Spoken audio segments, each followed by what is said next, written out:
وَمِنَ اللَّيْلِ فَتَہجد بِهِ نَافِلَةً لَكَ، اے میرے محبوب رات کو تہجد ادا کیجئے، عَسَىٰ أَن يَبْعَثَكَ رَبُّكَ مَقَامًا مَحْمُودًا، ہو سکتا ہے اللہ آپ کو مقام محمود عطا فرمائے۔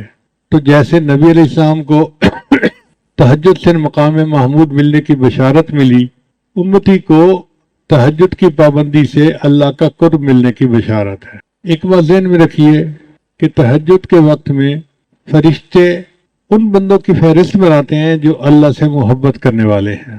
اب اگر ایک دن تہجد مس ہو گئی تو لسٹ میں سے نام نکل گیا، پھر دوسرے دن مس ہو گئی تو پھر نام نکل گیا۔ اگر 10 مرتبہ مہینے میں نام نکل جائے تو اس کا مطلب ہے کہ اللہ کے چاہنے والوں کے فہرست میں ان کا نام ہی شامل نہیں ہوگا۔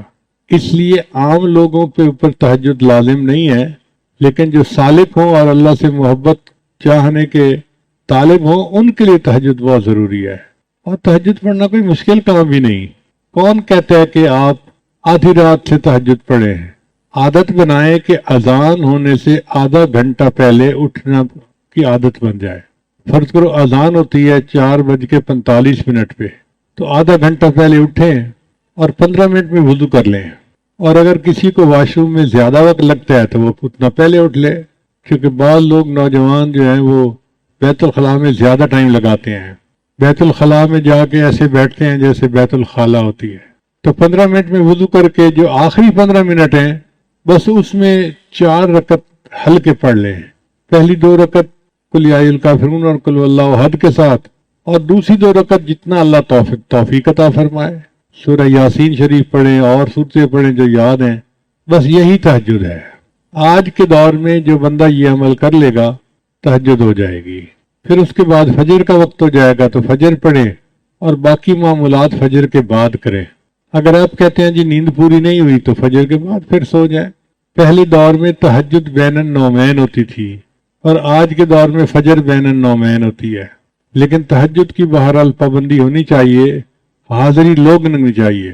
ہمارے حضرت فرمایا کرتے تھے مزدور سارا دن مزدوری کرتا ہے، جب شام کو اجرت ملنے کا وقت ہوتا ہے تو اس وقت وہ حاضر ہوتا ہے، غیر حاضر نہیں ہوتا۔ اسی طرح سالک کو تہجد کے وقت روزینہ ملتا ہے اللہ کی طرف سے، تو وہ کیسے اس وقت سویا ہوا ہو سکتا ہے؟ جنید بغدادی رحمۃ اللہ فرمایا کرتے تھے کہ سب کشف و کرامات اڑ گئے، آخری رات کے چند نفل کام آ گئے۔ تو یہ آخری رات کے چند نفل جو ہیں یہ انتہائی ضروری ہیں۔ اللہ تعالی ہمیں باقاعدگی کے ساتھ تہجد پڑھنے کی توفیق عطا فرمائے۔ جو تہجد میں رکاوٹیں ہیں ان میں سب سے پہلی ہے بد نظری، اور دوسرا ہے ایسی چیزیں کھانا بازار کی کہ جن میں حلال حرام کی ملاوٹ ہو، تو اس سے پھر انسان تہجد سے محروم ہو جاتا ہے۔ حدیث مبارکہ میں ہے جب رات آتی ہے تو 3 طرح کے لوگ ہوتے ہیں، 3 طرح کی جماعتیں ہوتی ہیں۔ ایک وہ فرشتے، ایک وہ لوگ کہ اللہ تعالیٰ اپنے فرشتوں کو حکم فرماتے ہیں کہ دیکھو یہ میرے محبوب لوگوں کے اٹھنے کا وقت ہے، جاؤ اور ان کو پر مار کے جگا دو۔ تو فرشتے آ کے پر مار کے جگا دیتے ہیں، خود بخود آنکھ کھل جاتی ہے۔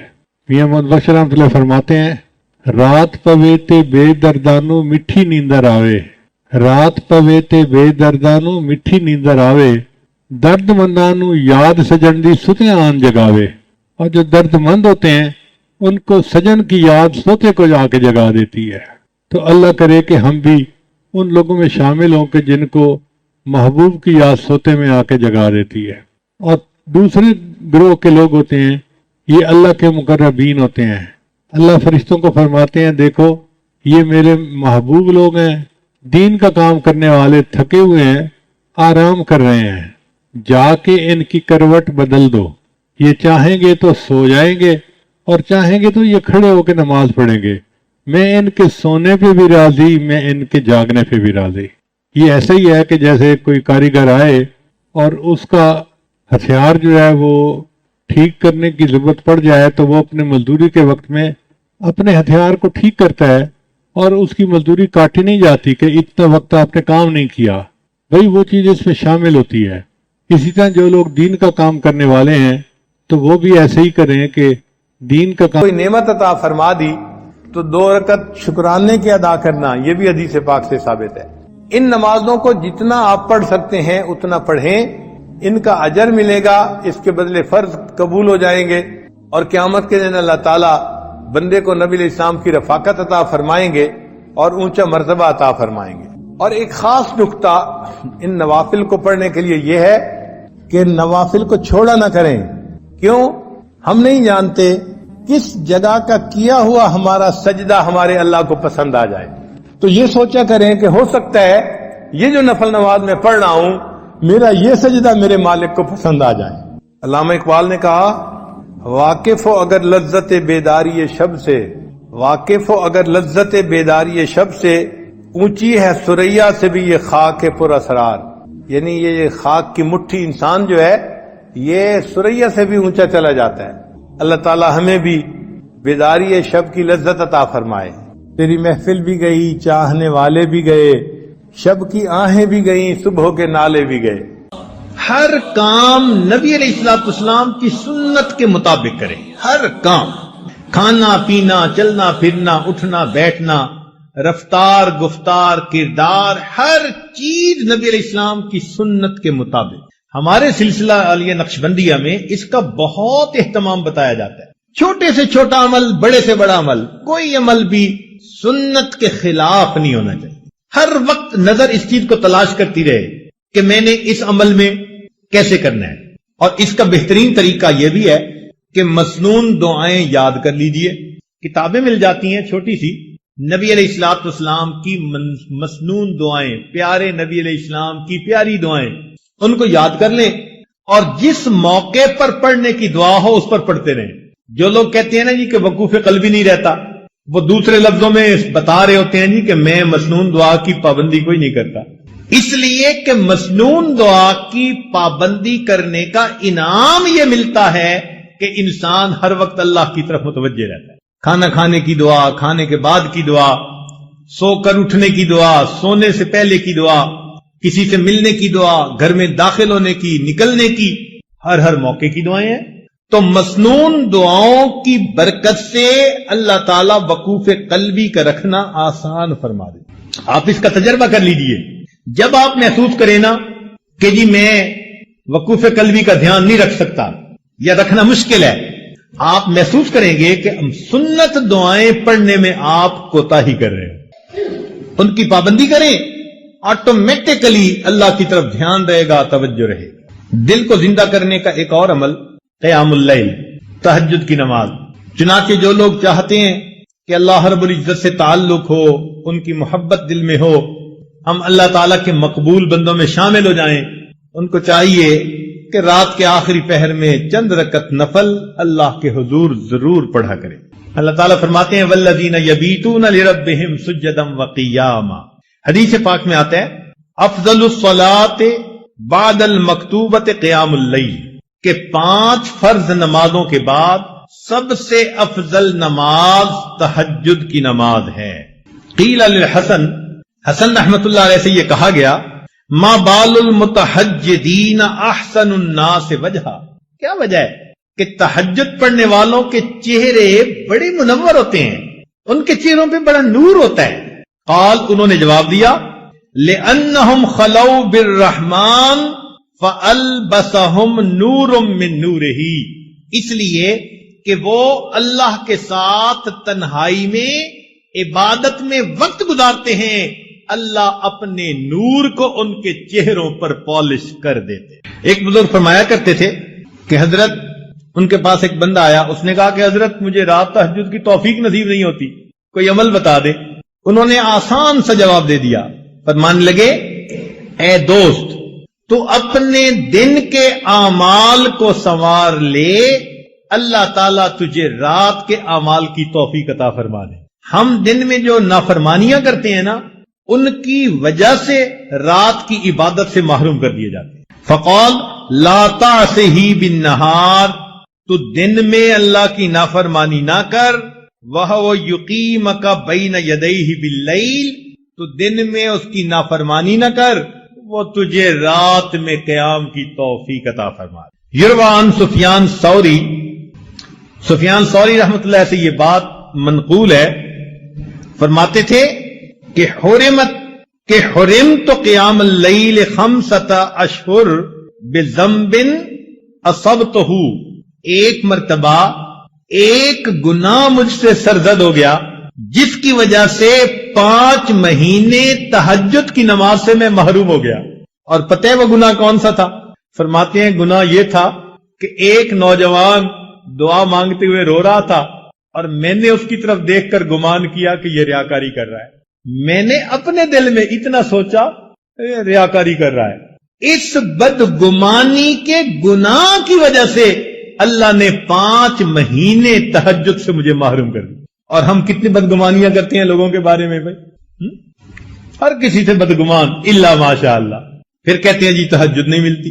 اور پھر بعض دوست تو ایسے ہیں جو بڑے مطمئن ہوتے ہیں، اور جی ہم سارا دن مدرسے میں قرآن پڑھاتے ہیں، حدیث پڑھاتے ہیں، رات تہجد نہ پڑھی تو کیا ہوا، ثواب تو مل ہی جاتا ہے. تو بھئی صحابہ کرام سارا دن سبزیاں بیچتے تھے، جو وہ رات کو تہجد کا اتنا اہتمام کرتے تھے وہ کیا کرتے تھے؟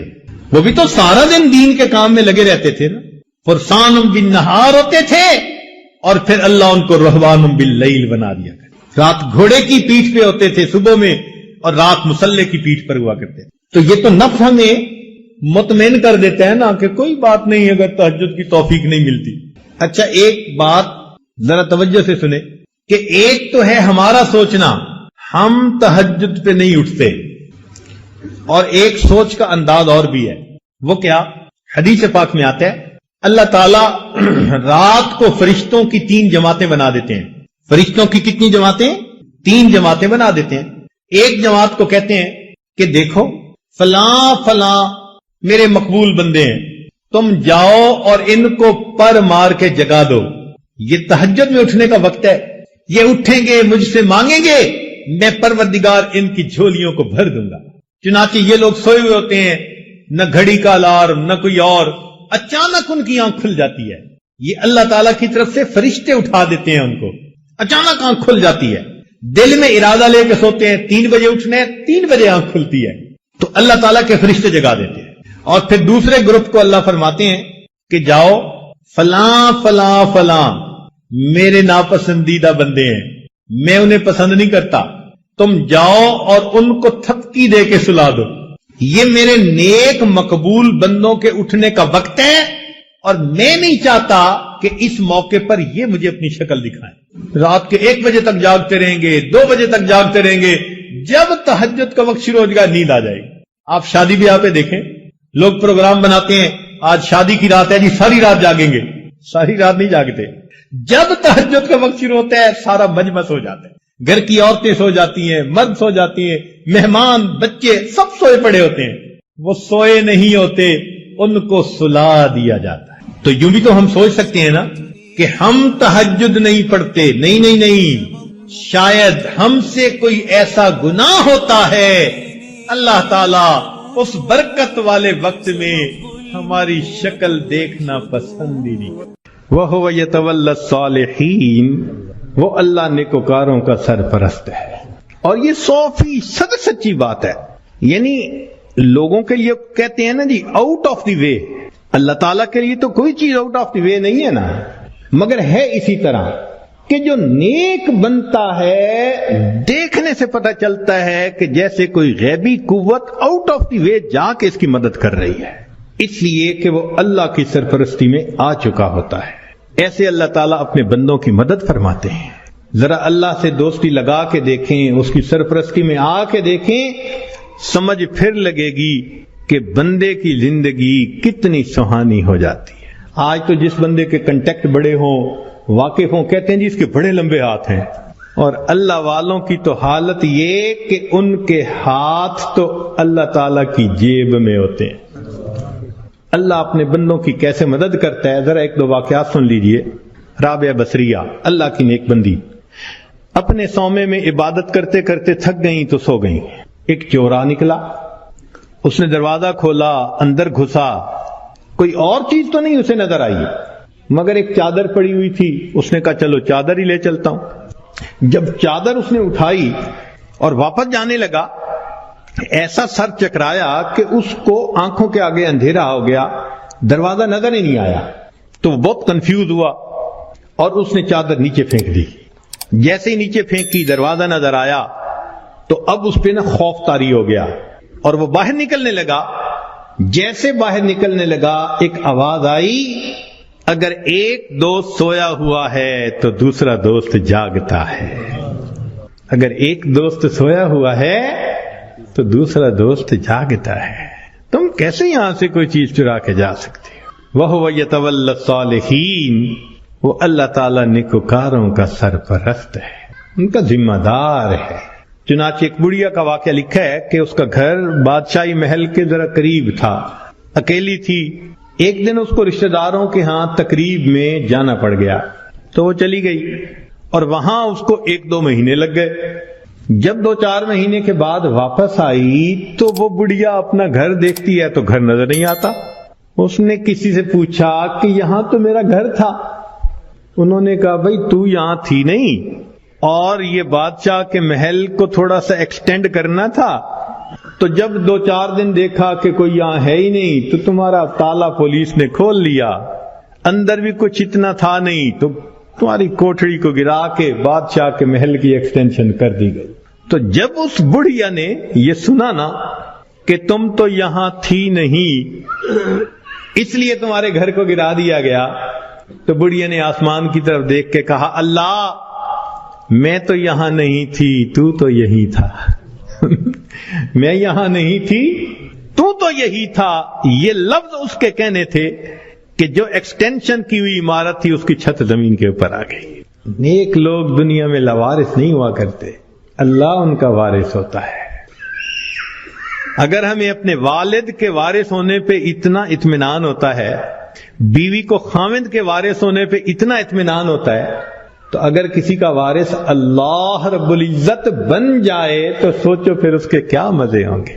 اس کی مثال یوں سمجھیے کہ ہم نوجوان کالج یونیورسٹیوں میں پڑھتے ہیں نا، تو اگر تو ان کا جی پی اے بہت اچھا ہو تو فل اسکالرشپ مل جاتا ہے، اور فل اسکالرشپ والے بچے کو پڑھنے میں کوئی دقت ہی نہیں ہوتی۔ اور جی مجھے فل میڈیکل ڈگری کرنے کے لیے اسکالرشپ مل گیا، مجھے کوئی فکر نہیں۔ اور جس بندے کو اسکالرشپ نہیں ملتا اس کو میڈیکل کرنا قرضوں کے بوجھ میں دب جاتا ہے بیچارہ۔ ہم نے بچوں کو دیکھا ان ملکوں میں ساری عمر نوکریاں کر کے بڑھاپے تک اپنے زمانے طالب علمی کے قرضے اتارتے رہتے ہیں۔ تو جس کو فل اسکالرشپ مل جاتا ہے پھر اس کا تو معاملہ ہی کچھ اور ہوتا ہے۔ یوں سوچئے کہ ایک 100 منزلہ عمارت ہے اور اس میں لفٹ لگی ہوئی، ایلیویٹر لگا ہوا ہے، اور ہمارا کام ہے بس پش دبا کے دروازہ کھولیں اور سوار ہو جائیں، تو پھر 100ویں منزل پہ پہنچنا تو کوئی مشکل نہیں نا۔ اور ایک 100ویں منزل سے رسہ نیچے لٹکا ہوا ہے، اب ایک بندہ رسے سے چڑھنا چاہتا ہے، کتنا پریشان ہوگا، کتنا وہ مصیبت میں پڑے گا، کتنا بڑا رسک لے گا، اور اگر رسہ ہاتھ سے چھوٹ گیا تو مر بھی سکتا ہے۔ جیسے ایلیویٹر سے اوپر جانا اور رسے سے اوپر جانا کتنا دونوں میں فرق ہے، اس سے زیادہ فرق ہے اللہ کی سرپرستی میں آ کے زندگی گزارنا ایلیویٹر سے منزل پہ پہنچنے والی بات ہے، اور گناہوں کے ساتھ رسے سے لٹک کے زندگی گزارنا 100 منزلوں پہ جاننے والی مشکل بات۔ ہم گناہ کر کر کے اپنے آپ کو اللہ کی سرپرستی سے نکال دیتے ہیں، اور جب سرپرستی سے نکل جاتے ہیں اللہ حال پہ چھوڑ دیتے ہیں، جاؤ تم جانو تمہارا کام جانے، ہماری تو مانتے نہیں۔ پھر شیطان ہمیں بہکاتا ہے، لوگ بھی دھوکے دیتے ہیں، امیدیں توڑتے ہیں، بندہ دنیا میں دھکے ہی کھاتا پھرتا ہے، کشتیاں کرتا ہے اپنے حالات سے، لنگوٹ باندھ باندھ کے اترتا ہے، میں اس مصیبت کو پریشانی سے جان چھڑاؤں، اس سے چھڑاؤں۔ ایک سے جان نہیں چھوٹتی دوسری اوپر سے، دوسری سے جان نہیں چھوٹتی تیسری اوپر سے۔ وہ پنجابی زبان میں شعر کسی نے لکھا ہے، اس کا ترجمہ بھی کر دوں گا۔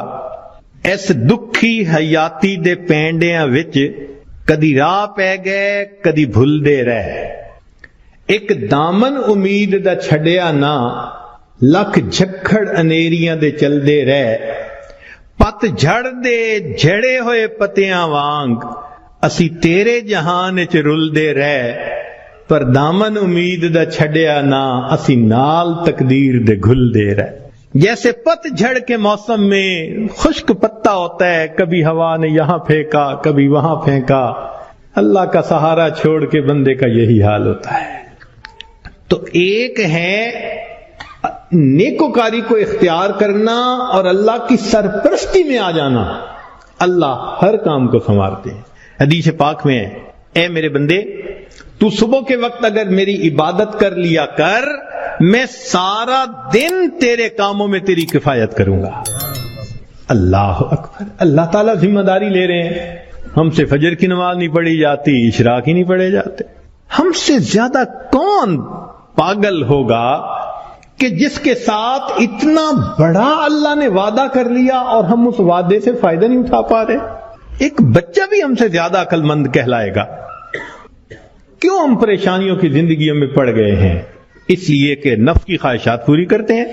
تو نفس کی خواہشات پوری کر کے, گناہ کر کے اللہ کی سرپرستی میں نکل جانا, یہ کہاں کی عقل مندی ہے؟ اور گناہوں کو کر کے کہاں کا سکون ملتا ہے؟ حضرت مفتی محمد شفیع رحمۃ اللہ علیہ فرمایا کرتے تھے کہ تم جتنا چاہو گناہ کرو, تم جتنا چاہو گناہ کرو, اگر اللہ نے تمہاری اسی زندگی کو دوزخ کی مانند نہ بنا دیا تو میرا نام بدل دینا. اور واقعی ایسا ہوتا ہے. جو گناہوں کا راستہ اختیار اسی کو دیکھا, اجی مر جاتے تو اچھا تھا. اس کا مطلب اتنا تو پریشان ہے نا. دنیا کی زندگی ایسے ہوتی ہے جیسے جہنم میں ہوتا ہے وہ بندہ. تو گناہوں کے راستے پہ اطمینان نہیں ہے. اطمینان, سکون, کامیابیاں, سکھ اگر دیکھا تو وہ نیکی کے راستے پہ دیکھا ہے. وَهُوَ يَتَوَلَّى الصَّالِحِينَ, وہ اللہ تعالیٰ نیکوکاروں کا سرپرست ہے. اللہ تعالیٰ تو چاہتے ہیں میرے بندے تمہیں میں اتنا دوں کہ تم بس بس کرو, مگر میرے نعمتوں کا شکر ادا کرو. ہم نعمتیں لینے کو تو تیار ہیں, شکر کرنے کی فرصت نہیں, نماز پڑھنے کے لیے فرصت نہیں. اللہ نے فرمایا کہ تم غیر محرم سے نظر کی حفاظت کرو, میں عبادت میں لذت عطا کروں گا. نظر کی حفاظت نہیں ہوتی, دعائیں مانگتے ہیں اللہ نماز کی حضوری عطا فرما دے. بھئی نماز کی حضوری کیسے ملے گی جب اس کی شرط ہی پوری نہیں ہوئی؟ جب نگاہوں نے جھکنا ہی نہیں سیکھا تو نماز کی حضوری تو آؤٹ آف کوسچن ہے نا. پھر تو ہم سوچیں کہ ہم خود بخود پریشانیوں کے راستوں پہ چل رہے ہیں, کانٹوں کے راستوں پہ چل رہے ہیں اپنے نفس کی خواہشات کی وجہ سے. اللہ تعالیٰ اس لیے اپنے بعض بندوں کو خوب دیتا ہے, کیوں کہ میرا شکر ادا کریں. شکر ادا نہیں کرتے, اللہ تعالیٰ لے لیتے ہیں. جو پروردگار دینا جانتا ہے وہ پروردگار لینا بھی جانتا ہے. پھر کہتے ہیں حضرت صاحب ایک وقت تھا مٹی کو ہاتھ لگاتے تھے سونا بن جاتی تھی, آج تو سونے کو بھی ہاتھ لگاتے ہیں تو مٹی ہو جاتا ہے. حالات بدل جاتے ہیں اس لیے کہ ان کے تقاضوں کو پورا نہیں کیا ہوا ہوتا. چنانچہ بنی اسرائیل کے 3 آدمی تھے, ان کا ایک واقعہ عجیب ہے, بڑا سبق آموز ہے. ان میں سے پہلے بندے کے پاس ایک آدمی آیا اور اس کو کہا بھئی تمہاری کوئی پریشانی؟ اس نے کہا پریشانی تو بہت ہے. کیا؟ اس نے کہا بھئی یہ پھل بہری ہے, یہ جو سفید داغ جسم پہ ہو جاتے ہیں, برس کا مریض ہوں میں, اور میری شکل اتنی بری ہو گئی ہے کہ میں نہ مسجد جا سکتا ہوں نہ کسی کے سامنے بیٹھ سکتا ہوں. لوگوں کو کراہت ہوتی ہے مجھ سے, اور لوگ مجھے نیچی نظر سے دیکھتے ہیں, کم نظر سے دیکھتے ہیں. تو ایک تو میری یہ پریشانی ہے کہ برس کی بیماری ختم ہو جائے, اور دوسرا رزق کی بھی بڑی تنگی ہے. اس نے دعا دی اللہ اس کی بیماری کو دور کر دے اور اس کا رزق وسیع کر دے. اللہ تعالیٰ نے اس کی بیماری بھی دور کر دی اور اس کو ایک گائے عطا فرمائی, اونٹنی عطا فرمائی, اور اونٹنی کی نسل اتنی بڑھی کہ وہ تھوڑے عرصے میں ہزاروں اونٹوں کا مالک بن گیا, بڑا ملٹائی ملینر ہو گیا. وہ بندہ دوسرے کے پاس گیا, اس سے کہا بھئی آپ کی کوئی پریشانی؟ اس نے کہا جی سر پہ بال نہیں ہے, گنجا ہوں, اور جہاں بیٹھتا ہوں لوگ میرا مذاق اڑاتے ہیں, اور دوسرا یہ کہ کاروبار بھی میرا نہیں چلتا تو رزق کی بھی پریشانی ہے. اس نے دعا دے دی اللہ اس کے بیماری کو بھی دور کر دے, اس کو رزق میں بھی برکت دے دے. اللہ کی شان کہ اس کے سر پہ خوبصورت بال بھی اگائے, اور اس کو ایک گائے ملی, اور گائے کی نسل اتنی بڑھی کہ وہ تھوڑے دنوں میں سینکڑوں گایوں کا مالک, امیر آدمی بن گیا. پھر وہ بندہ تیسرے کے پاس گیا, وہ آنکھوں سے اندھا تھا. بھئی آپ کی کوئی پریشانی؟ اس نے کہا جی کہ میری پریشانی تو یہ ہے کہ میری بینائی نہیں ہے, لوگوں کے لیے تو فقط رات کو اندھیرا ہوتا ہے اور میرے لیے تو دن کی روشنی میں بھی اندھیرا ہے. اور دوسرا یہ کہ مجھے تو در در کے دھکے کھانے پڑتے ہیں، تو دعا کر دو کہ میرا رزق وسیع ہو جائے. اللہ نے اس کی بینائی بھی ٹھیک کر دی، اس کو بکری عطا کر دی، اور بکری اتنی نسل بڑھی، وہ ہزاروں بکریوں کا مالک. یہ تینوں بندے اپنے وقت میں بنی اسرائیل کے بڑے امیر بندے کہلانے لگے، کروڑوں میں کھیلنے لگے. جب ان کی شہرت تھی، عزت تھی، مال و دولت کی ریل پیل تھی، تو اب پہلے کے پاس وہ بندہ آیا اور کہنے لگا کہ بھئی میں محتاج ہوں اور اللہ کے نام پہ آپ سے مانگنے کے لیے آیا ہوں، اللہ ہی نے آپ کو سب کچھ دیا ہے، آپ کے پاس تو کچھ نہیں تھا، تو پلیز آپ مجھے کچھ اللہ کے نام پہ دے دیں. اس کو بڑا غصہ آیا، انہوں نے کہا یہ تم نے کیسی بات کی ہے کہ تمہارے پاس کچھ نہیں تھا؟ میں تو شروع سے ایسا اور امیر اور یہ اور وہ، کوئی مفت کا کہیں سے پیسہ ملا ہے میاں؟ میں نے کمائی کی ہے، محنت سے کمایا ہے، فلاں کی ہے. خبردار جو تم نے ایسی بات کی کہ تمہارے پاس کچھ نہیں تھا. اس نے کہا بھئی مجھ سے خفا نہ ہو، بس آپ جیسے تھے اللہ آپ کو ویسا کر دے. یہ کہہ کے چلا گیا، اور وہی ہوا کہ برس کی بیماری بھی دوبارہ ہو گئی، اور ایسی بیماری پھیلی کہ جتنے اس کے اونٹ اونٹنیاں تھے ایک ایک کر کے بالآخر سارے مرتے گئے. وہ جہاں تھا وہیں پہنچ گیا، دوسرے کے پاس گیا، بھئی محتاج ہوں، اللہ نے آپ کو اتنا دیا ہے، میں بھی آیا ہوں اللہ کے نام پہ لینے کے لیے، تو آپ دیں.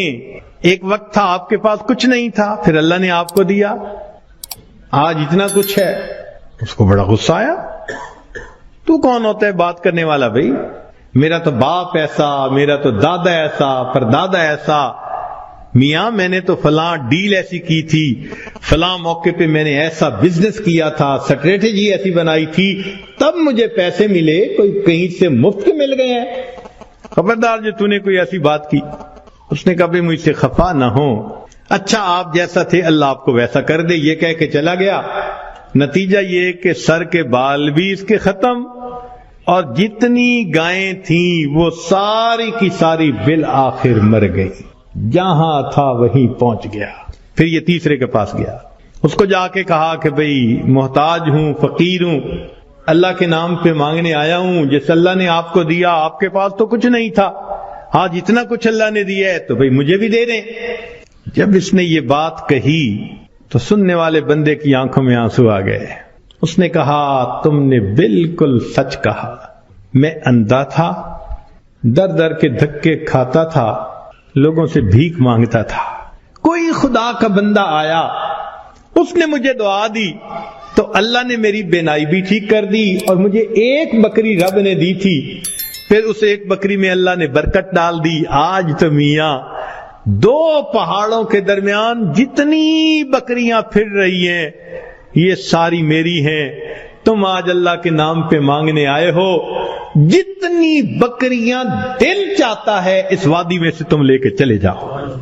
جب اس نے یہ بات کہی تب اس مانگنے والے نے کہا کہ میں تو فرشتہ ہوں، اللہ تعالیٰ نے 3 بندوں کے پاس امتحان کے طور پر بھیجا تھا، 2 اپنی اوقات کو بھول گئے، تو نے اپنی اوقات کو یاد رکھا، اللہ تجھے تیرا رزق نصیب فرمائے.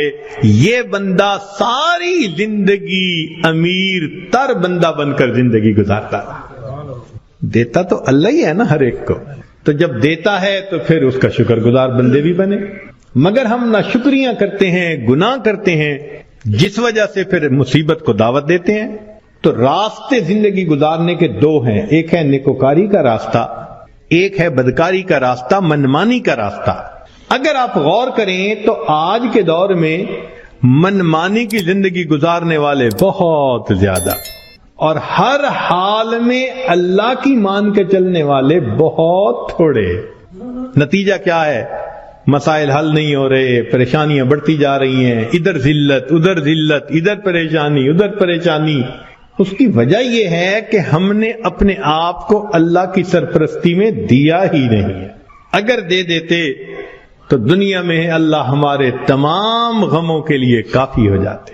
ہماری مثال تو وہ ہے کہ کوئی بلینر انسان ہو اور اس کا بندہ چپڑاسی کی نوکری کے لیے درخواست دیتا پھرے تو ہر بندہ کہے گا یار تمہارا باپ تو بلینر ہے اور تم پی این کی جاب کے لیے درخواست دے رہے ہو، سویپر کی جاب کے لیے، یہ کیا؟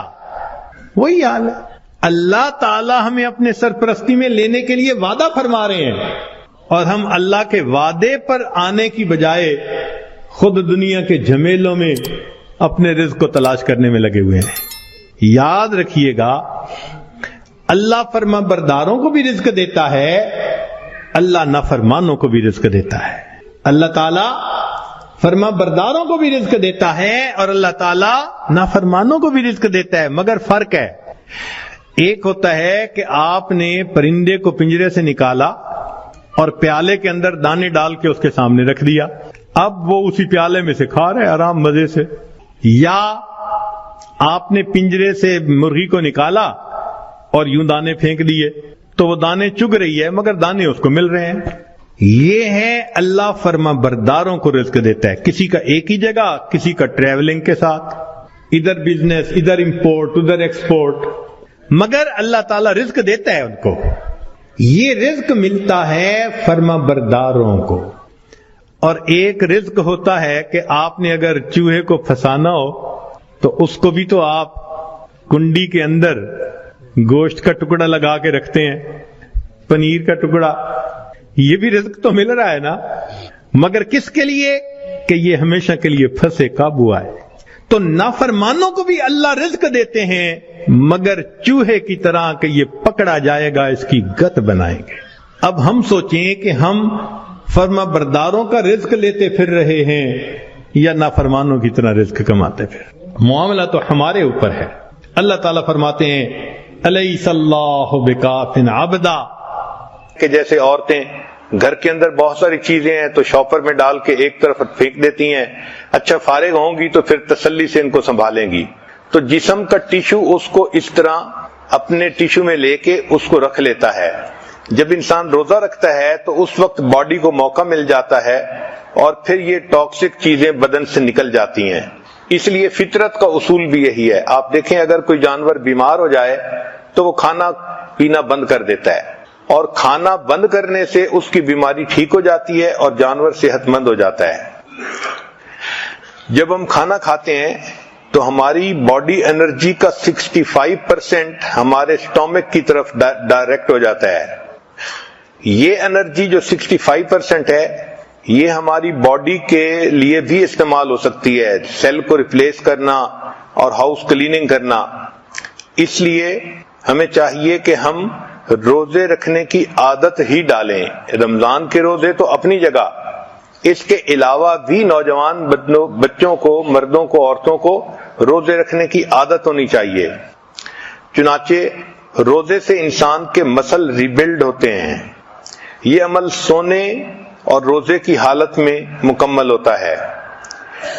روزے سے انسان کا امیون سسٹم زیادہ مضبوط ہو جاتا ہے۔ بیکٹیریل انفیکشن، وائرل انفیکشن اور ٹیومر وغیرہ روزہ رکھنے سے ختم ہو جاتے ہیں۔ روزے سے انسان کی بلڈ شوگر کے چانس کم ہو جاتے ہیں۔ روزہ رکھنے سے انسان کا وزن نہیں بڑھتا۔ یہ تجربے سے ثابت ہوا ہے کہ 50% کھانا کم کرنے سے انسان کی زندگی 40% بڑھ جاتی ہے۔ چنانچہ روزہ رکھنے سے انفلیمیشن کم ہو جاتی ہے، ٹرائی گلائسرائڈ کم ہو جاتا ہے، کولیسٹرول کم ہوتے ہیں اور باڈی ماس کم ہو جاتا ہے۔ جو کنواری بچیاں ہوں ان کو چاہیے کہ وہ انٹرمیٹنٹ فاسٹنگ کریں۔ انٹرمیٹنٹ فاسٹنگ کہتے ہیں صوم داؤدی، ایک دن روزہ اور ایک دن افطار، ایک دن روزہ ایک دن افطار۔ اس کا اثر پہلے مہینے میں نہیں محسوس ہوتا لیکن ایک مہینے کے بعد اس کا اثر محسوس ہوتا ہے۔ اس سے انسان کے جو دماغ میں نفسانی، شیطانی، شہوانی خیالات آتے ہیں، ایک تو وہ کم ہو جاتے ہیں، دوسرا وزن کنٹرول ہو جاتا ہے اور جسم چاق و چوبند ہو جاتا ہے۔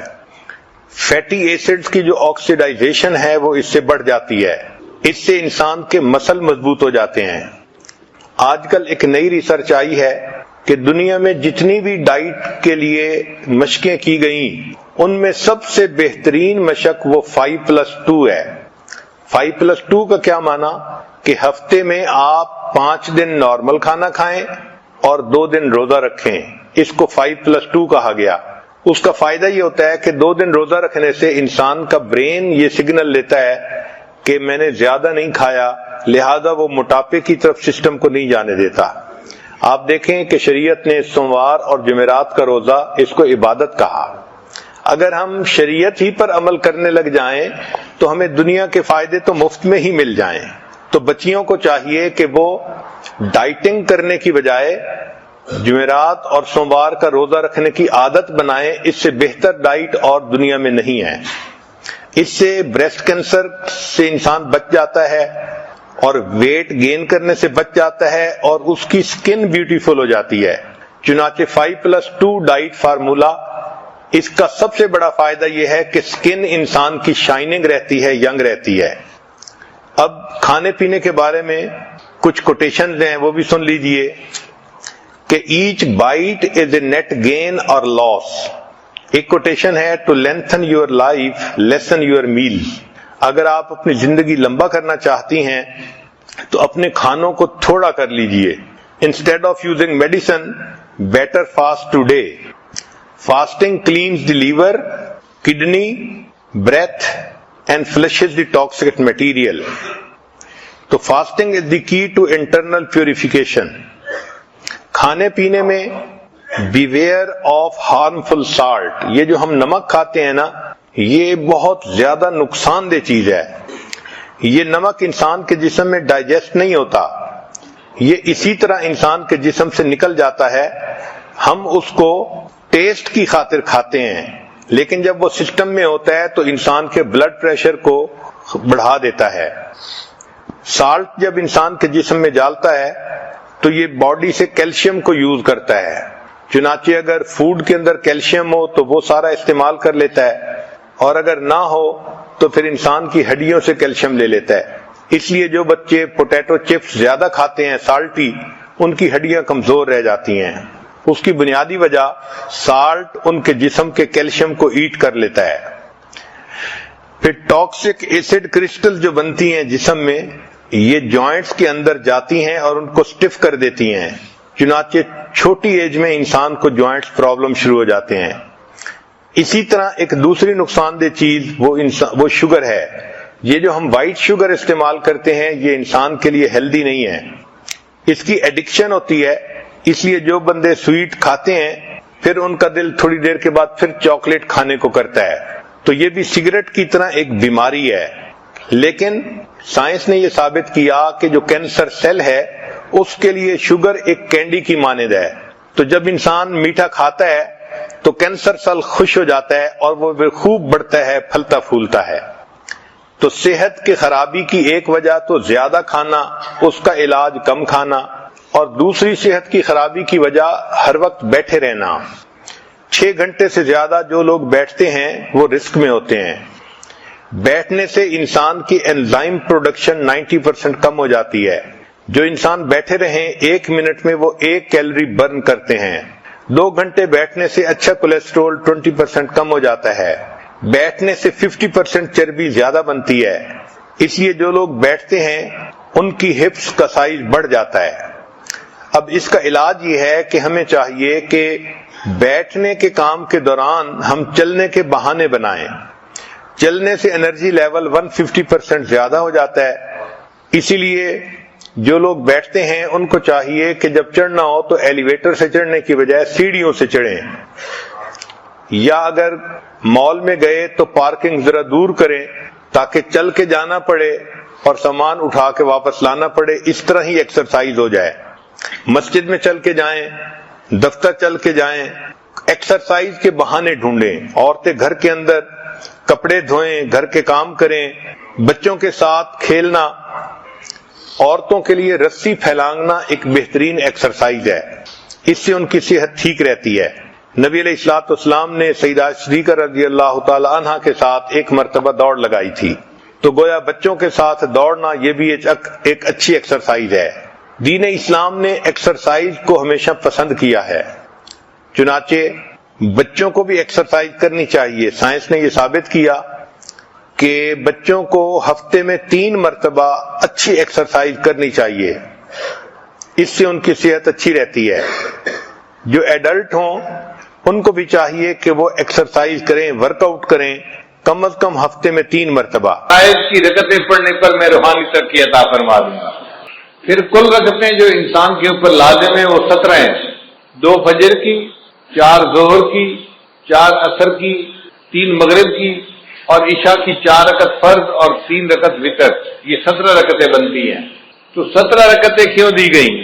علماء نے جواب دیا کہ نبی علیہ السلام نے معراج میں 17 چیزوں کی سیر کی تھی، 8 جنتوں کی، 7 آسمانوں کی، تو 7 اور 8 15 بن گئے، اور 1 عرش اور 1 کرسی، 17 ہو گئے۔ اللہ نے اپنے حبیب صلی اللہ علیہ وسلم کو 17 چیزوں کی سیر عطا فرمائی تھی، اس کے بدلے ہمارے اوپر 17 رکعتیں فرض فرما دی۔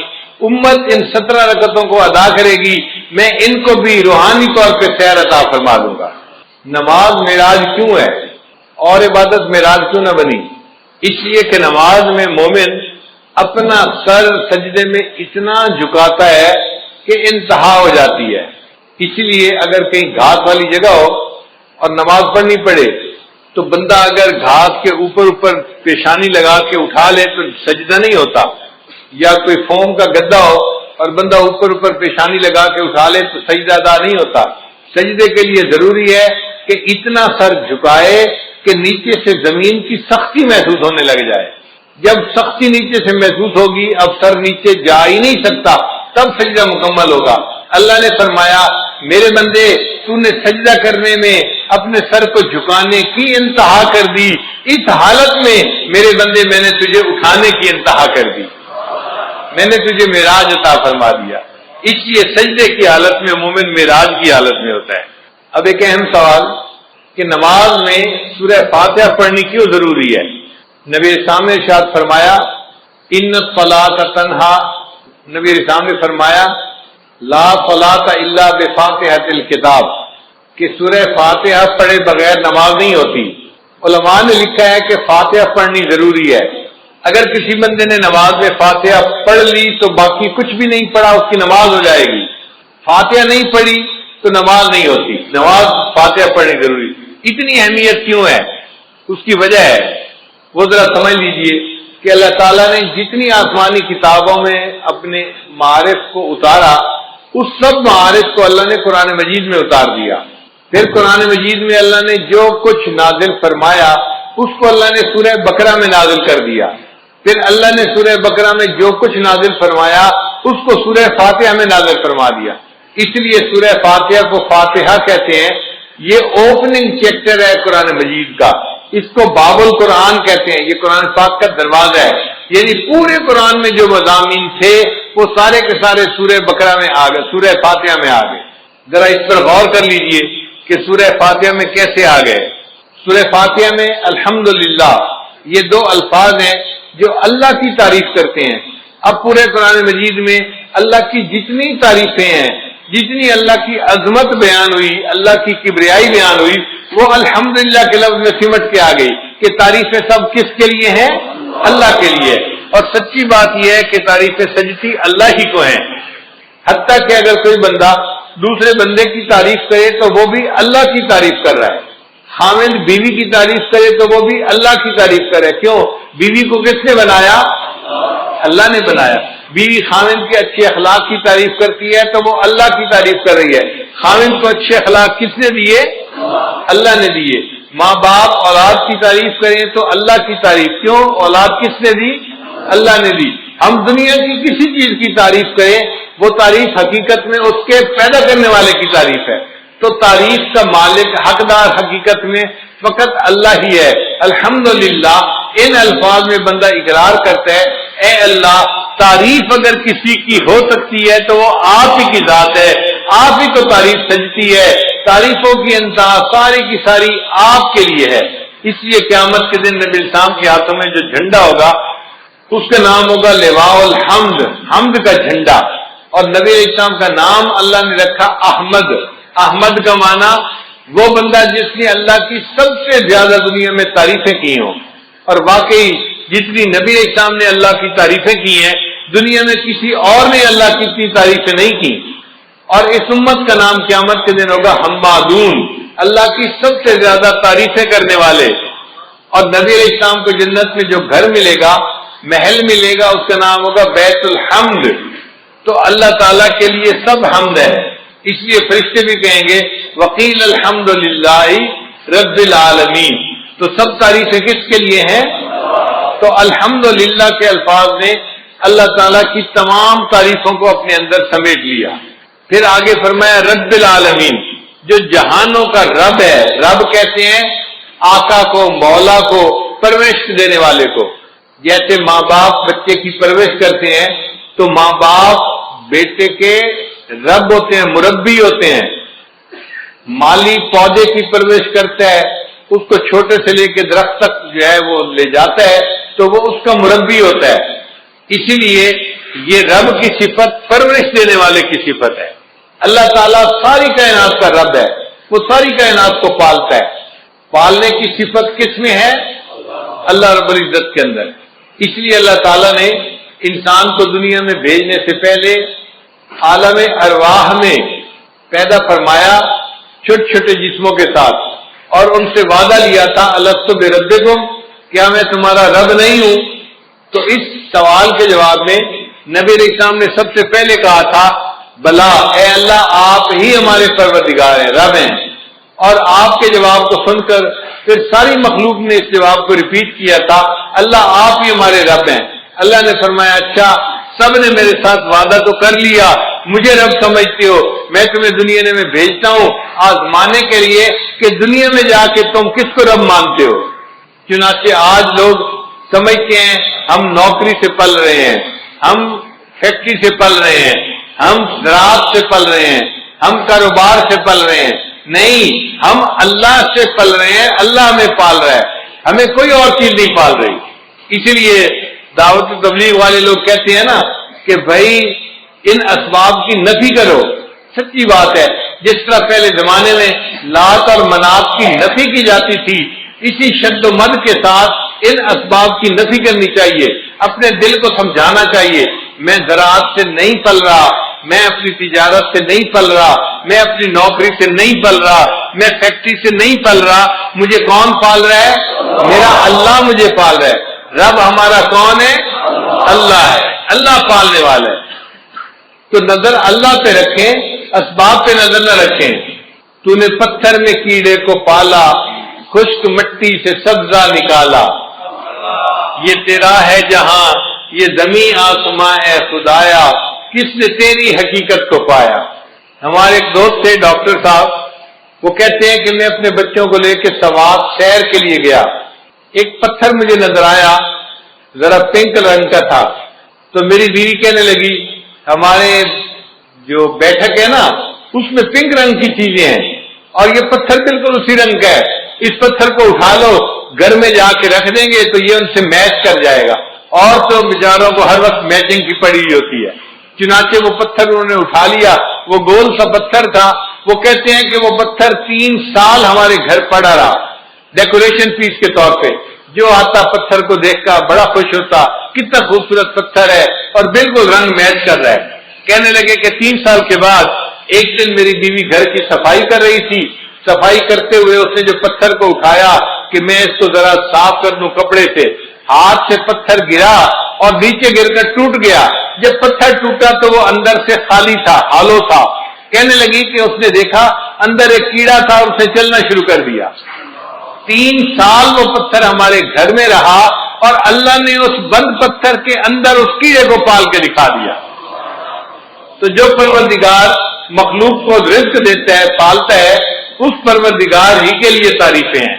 تو رب العالمین کے لیے لفظ سے گویا ہم نے اتنی بڑی بات کو تسلیم کر لیا کہ ہمارا رب کون ہے، اور وہ ایک بندے کا رب نہیں ہے یا انسانوں کا رب نہیں ہے، وہ جہانوں کا رب ہے. جو مخلوق ہے جہاں بھی ہے سب کا رب وہی ہے. اسی لیے قرآن مجید کو الحمدللہ رب العالمین سے شروع کیا اور آخر پہ جا کے ختم کہاں کیا؟ قل اعوذ برب الناس ملک الناس. تو رب کے لفظ پہ جا کے قرآن مجید کو ختم بھی کیا. اور انسان جب دنیا سے جائے گا قبر میں تو فرشتے آ کے جو پہلا سوال پوچھیں گے وہ سوال ہوگا من ربک، تیرا رب کون ہے؟ تو دنیا میں کیا ایمان بنا کے آیا، کیا سیکھ کے آیا، بتا تیرا رب کون ہے؟ جو اللہ پہ توکل کرتا ہوگا وہ کہے گا ربی اللہ، میرا رب اللہ ہے. اور جس نے دنیا میں محنت کی ہوگی وہ کہے گا ہے ہاتھ لا ادری، مجھے نہیں پتا میرا رب کون ہے. پھر اس کی پٹائی ہوگی. اس لیے یہ رب کے سبق کو ہم نے اچھی طرح یاد کرنا ہے تاکہ قبر میں بھی سوال کا جواب دینا آسان ہو جائے. اور قیامت کے دن بھی انسان اپنے رب کے سامنے کھڑے ہوں گے. یوم یقوم الناس لرب العالمین، انسان اپنے رب کے سامنے کھڑے ہوں گے. تو رب العالمین کے لفظ نے اللہ کی ربوبیت کو کے مضمون کو اپنے اندر سمیٹ لیا. اب ربوبیت قاہرانہ بھی ہوتی ہے اور ربوبیت راحمانہ بھی ہوتی ہے. باپ بھی مربی ہوتا ہے مگر روب ہوتا ہے، جلال ہوتا ہے، تھپڑ بھی لگا دیتا ہے بچے کے، سختی کرتا ہے. اور ماں میں بھی جو ہے یہ ربوبیت ہوتی ہے، مربیانہ صفت ہوتی ہے مگر رحمت والی ہوتی ہے. ماں محبت سے بچے کی پرورش کرتی ہے. اب اللہ تعالیٰ اس کائنات کے رب ہیں تو ان کی ربوبیت کیسی ہے؟ فرمایا الرحمن الرحیم، رحمت والی ربوبیت ہے اللہ کی. وہ رحمت کی ربوبیت سے پوری کائنات کی پرورش فرما رہا ہے. اب رحمان اور رحیم دو لفظ ہیں. رحمان کہتے ہیں اس ذات کو کہ جس کے پاس بے انتہا خزانے ہوں، اور رحیم کہتے ہیں کہ اس کے خزانے استعمال بھی بے انتہا ہو رہے ہوں. دو صفتیں ہوتی ہیں، بندے کے پاس پیسہ بھی بہت زیادہ ہو اور دل بھی بہت بڑا ہو کہ اپنے پیسے کو غریبوں پہ تقسیم بھی کر رہا ہو. کئی مرتبہ بندہ سخی تو بڑا ہوتا ہے، پیسے ایک ڈھیلا پیسے کا نہیں ہوتا، اس کی سخاوت کس کام کی؟ یا بندے کے پاس پیسہ تو بہت ہوتا ہے، خرچ کرنے کی صفت نہیں ہوتی تو پیسہ کس کام کا؟ مزہ تو تب ہے کہ پیسہ ہو بھی بہت زیادہ اور خرچ کرنے کی عادت بھی خوب ہو اس کی. اللہ تعالیٰ میں یہ دونوں صفتیں موجود ہیں. اللہ کے پاس رحمتوں کے خزانے بھی بے انتہا ہیں اور اللہ کی رحمت خرچ بھی بے انتہا ہو رہی ہے، اپنے اور پرائے سب پہ خرچ ہو رہی ہے.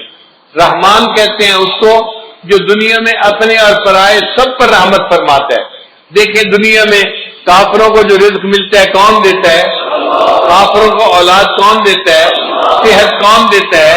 رزق کھانے کو کون دیتا ہے؟ اللہ دیتا ہے.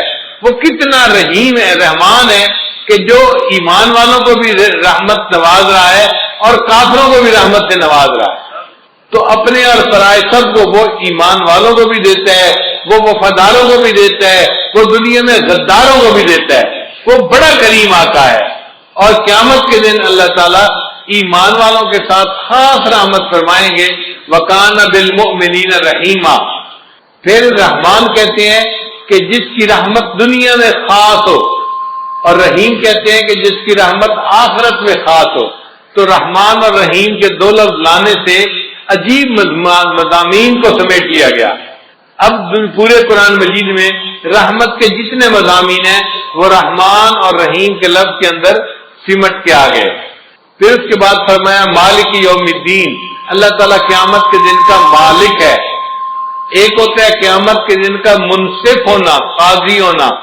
بھائی دیکھیں جو قاضی ہوتا ہے نا وہ قانون کا پابند ہوتا ہے، وہ ملزم کی فیور نہیں کر سکتا.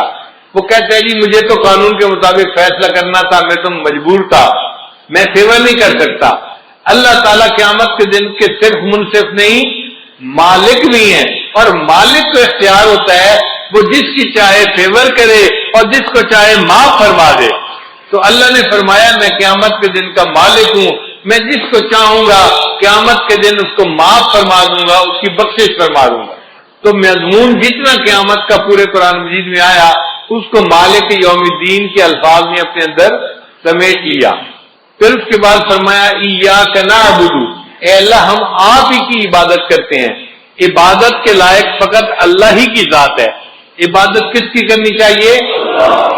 اب مشرک کیا کرتے ہیں؟ وہ کہتے ہیں ہم اللہ کی بھی عبادت کرتے ہیں. بھئی یہ بھی کا نقطہ نہیں چاہیے، ہم اللہ ہی کی عبادت کرتے ہیں. اب کوئی بندہ کہے جی نقطے سے کیا بنتا ہے؟ بھئی نقطے سے بہت فرق پڑتا ہے. آپ بتاؤ اگر کوئی بیوی کسی خاوند کو کہے میں آپ کی بھی بیوی ہوں تو اس کو نقطہ قبول ہوگا؟ خاوند کہے گا نہیں تم کہو میں آپ ہی کی بیوی ہوں. بھئی اگر خاوند یہ نقطہ برداشت نہیں کرتا تو رب تو اللہ تعالیٰ تو بڑی عظمت والا ہے، وہ بھی شرک کا نقطہ برداشت نہیں کرتا. وہ بھی کہتا ہے عبادت کرنی ہے تو کس کی کرنی ہے؟ فقط اللہ ہی کی کرنی ہے. ایاک نعبد، آپ ہی کی اللہ عبادت کرتے ہیں اور آپ ہی سے مدد مانگتے ہیں. ہمارے حاجت روا بھی آپ ہیں، مشکل کشا بھی آپ ہیں. اللہ ہمارے جو ہے وہ کام کو سر انجام دینے والے آپ ہی ہیں. اللہ ہی کی طرف توجہ رکھنی ہے. تو مدد ہم کس سے مانگا کریں؟ اللہ سے مانگا کریں. مخلوق سے مدد مانگنے کی کوئی ضرورت نہیں. مخلوق مدد نہ مانگے، اللہ سے مدد مانگے جو حقیقت میں انسان کی ہر حال میں مدد کر سکتا ہے. مخلوق تو کبھی مدد کے لیے آ جائے گی اور کبھی کہے گی بھائی میں چاہتا ہوں کہ میں آپ کو قرض دے دوں، میرے حالات ساتھ نہیں دے رہے، میرا کاروبار ساتھ نہیں دے رہا، میری مجبوری ہے، میرے گھر والے ساتھ نہیں دے رہے. تو مخلوق تو مجبور ہوتی ہے، دوسرے کی مدد نہیں کر سکتی. ایسے مجبوروں سے مدد کیا مانگنا؟ مدد اس سے مانگو جس کو کوئی مجبوری نہیں، وہ جب چاہے جہاں چاہے جس کی چاہے ہر حال میں مدد کر سکتا ہے. اس کے بعد فرمایا اہدنا الصراط المستقیم، اللہ ہمیں سیدھے راستے کی رہنمائی فرما دیجیے. چنانچہ سب سے اہم چیز جو انسان کو مانگنی چاہیے وہ ہدایت ہے. اللہ سے یہ دعا مانگے اے اللہ مجھے سیدھے راستے کی رہنمائی فرما دیجیے. چنانچہ قرآن مجید میں ہدایت کے جتنے مضامین تھے وہ اہدنا الصراط المستقیم کے اندر سمٹ کے آ گئے. اب اللہ نے آگے بتا دیا کہ سیدھا راستہ کون سا ہے. تو یہ نہیں کہا کہ صراط القرآن والحدیث، قرآن اور حدیث کے راستے پہ چلنا وہ سیدھا راستہ ہے. اللہ نے فرمایا نہیں، صراط الذین انعمت علیہم، ان لوگوں کا راستہ جن پر اللہ تیرا انعام ہوا. وہ بندے جس راستے کے اوپر چلے ہم ان کے پیچھے چلیں گے، ان کی اقتدا کریں گے، ان کی پیروی کریں گے. تو نیک بندوں کی پیروی کرنے کو سیدھا راستہ بتایا گیا. اس لیے ہم جو اپنے بڑوں کی اقتدا کرتے ہیں حقیقت میں ہم اللہ کے نیک بندوں کی پیروی کر رہے ہوتے ہیں. اللہ وہ نیک بندے کون سے ہیں؟ اللہ نے فرمایا 4 ہیں، ان کی عبادت ان کی پیروی کرنا. کون سے؟ من النبیین والصدیقین والشہداء والصالحین. انبیاء، صدیقین، شہداء اور صالحین، ان 4 کی بات ماننا، ان کے راستے کے اوپر چلنا تو سیدھے راستے پر چلنے والے بن جاؤ گے. تو 4 کی ماننا اور 4 کی مت ماننا. اللہ وہ 4 جن کی نہ مانے وہ کون سے ہیں؟ اللہ فرماتے ہیں غیر المغضوب علیہم ولا الضالین، وہ جن پر غضب ہوا اور جو راستے سے بھٹک گئے وہ 4 لوگ ہیں، ان کی نہ ماننا. اللہ 4 کی تفصیل کر دیجئے. اللہ فرماتے ہیں وہ ہیں یہود اور نصارہ اور مشرکین اور ملحدین. یہ 4 لوگ ہیں، ان کے راستے پہ بالکل نہیں جانا تم نے. تو 4 کی ماننی ہے، 4 کی نہیں ماننی. جن کی ماننی ہے وہ انعام یافتہ لوگ ہیں، انبیاء، صدیقین، شہداء اور صالحین. اور جن کی نہیں ماننی وہ ہیں یہود، نصارہ، مشرکین اور ملحدین. اللہ تعالیٰ ہمیں ان 4 مغضوب علیہم لوگوں کے راستے پر قدم اٹھانے سے محفوظ فرمائے اور ہمیشہ اپنے انعام یافتہ بندوں کے راستے پہ چلنے کی اللہ ہمیں توفیق عطا فرمائے. اس لیے کیونکہ پورے قرآن مجید کے مضامین کا خلاصہ سورہ بقرہ میں آ گیا، اللہ تعالیٰ نے سورہ بقرہ کا نماز میں پڑھنا لازم کر دیا. فرمایا لا صلاۃ الا بفاتحۃ الکتاب. اس لیے سورہ فاتحہ کا پڑھنا ضروری ہے. ہم جب نماز پڑھیں تو سورہ فاتحہ کے ایک ایک لفظ کے مضمون پر غور کریں اور سوچیں کہ اللہ نے کیا حکم دیا اور ہمیں اس کے مطابق اپنی زندگی کو بنانے کی ضرورت ہے.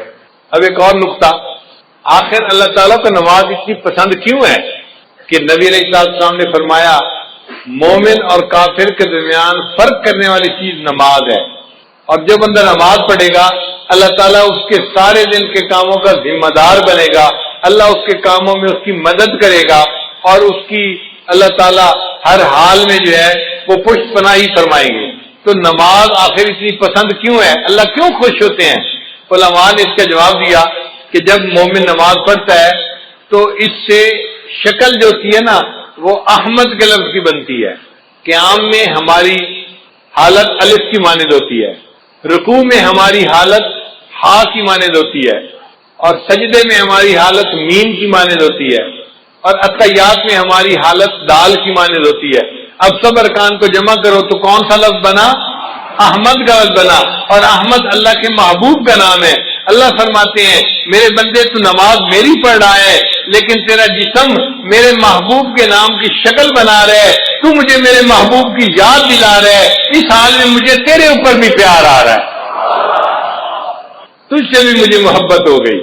پھر سجدہ جو ہے نا، یہ نماز کے اندر سب سے اہم پوزیشن ہے کہ بندہ اپنی پیشانی اللہ کے سجدہ فنا کی مانند ہے اور سجدے سے اٹھنا بقا کی مانند ہے. اس لیے سجدے کی بڑی اہمیت ہے. اس کی مثال یوں سمجھیں کہ جیسے کوئی کسی کے قدموں پہ جا پڑے منت سماجت کرتے ہوئے، بندہ اپنے پروردگار کے قدموں پہ جا پڑتا ہے، اس کے سامنے سر کو زمین پہ رکھ دیتا ہے، اے اللہ مجھ سے جو غلطیاں کوتاہیاں ہوئی تو مجھے معاف کر دے، میں نے تیرے سامنے اپنے سر کو جھکا دیا. اور یہ دنیا میں سجدہ کرنے کی سعادت جس کو نصیب ہوگی، آخرت میں بھی وہی سجدہ کر سکے گا. قرآن مجید میں ہے اللہ تعالیٰ قیامت کے دن بندے کو کھڑا فرمائیں گے اور پھر ان کے سامنے ساق کی تجلی فرمائیں گے، یوم یکشف عن ساق. اور جب تجلی فرمائیں گے تو جو نمازی ہوں گے وہ سارے سجدے میں جا پڑیں گے، اور جو نماز نہیں پڑھتے ہوں گے ان کی کمر جو ہوگی نا وہ بالکل سیدھی ہو جائے گی، سخت ہو جائے گی، اور وہ سجدہ کر ہی نہیں سکیں گے، وہ سجدے سے محروم ہو جائیں گے. ہم دنیا میں غیب کے سجدے کرتے پھر رہے ہیں، دنیا میں غیب کا سجدہ ہے، معبود سامنے تو نہیں ہے، مگر ایک وقت آنے والا ہے کہ ہمیں ایسا بھی سجدہ اللہ عطا فرمائیں گے کہ جب اللہ کا دیدار ہو رہا ہوگا، اس کی ساتھ کا دیدار ہوگا، اور اس وقت ہم شہود کا سجدہ کریں گے. وہ خوش نصیب لوگ ہوں گے جو شہود کا سجدہ کریں گے اور اللہ سے اس کی نعمتوں کو پانے والے بن جائیں گے. اس لیے قرآن مجید میں ہے کہ جو لوگ جہنم میں جائیں گے ان سے فرشتے پوچھیں گے اور تمہیں جہنم سے بچانے والا کوئی نہیں تھا، تم کیا کرتے تھے جو جہنم میں آ گئے؟ تو وہ کہیں گے لم نکو من المصلین، ہم نمازی نہیں تھے، ہم بے نمازی تھے، اس لیے ہمیں جہنم میں بھیجا گیا. تو جہنم میں جانے کی جو بڑی وجہ ہوگی وہ بے نمازی ہونا ہے. اس لیے ہمیں نماز کی پابندی کرنی چاہیے اور نماز کو بہت اہتمام کے ساتھ پڑھنا چاہیے. عورتیں نماز میں سستی کرتی ہیں، گھر کے کاموں کی وجہ سے نمازیں قضا کر بیٹھتی ہیں، یہ بہت بڑی کوتاہی ہے، اس سے بچنے کی ضرورت ہے. اور ایک نقطہ یاد کر لیجئے کہ اگر نماز پڑھنا اور یا کوئی کام کرنا دو آپشن سامنے آئیں تو ہمیشہ نماز پہلے پڑھیں، کام کو پیچھے چھوڑیں. لوگوں کی عادت ہوتی ہے اور جی یہ کام کر لیتے ہیں پھر نماز پڑھ لیں گے. نہ یہ بڑی غلطی ہے. پہلے نماز پڑھیں پھر کام کریں. عورتیں یہی تو کہتی ہیں میں مہمانوں کو چائے دے دوں پھر نماز پڑھ لیتی ہوں، اور مہمانوں کو چائے دیتے دیتے نماز قضا ہو جاتی ہے. میں یہ کام کر لوں پھر نماز پڑھ لوں گی، اور اس کام کے کرتے کرتے نماز قضا ہو جاتی ہے. تو عورتیں یہ بات توجہ سے سنیں، جب نماز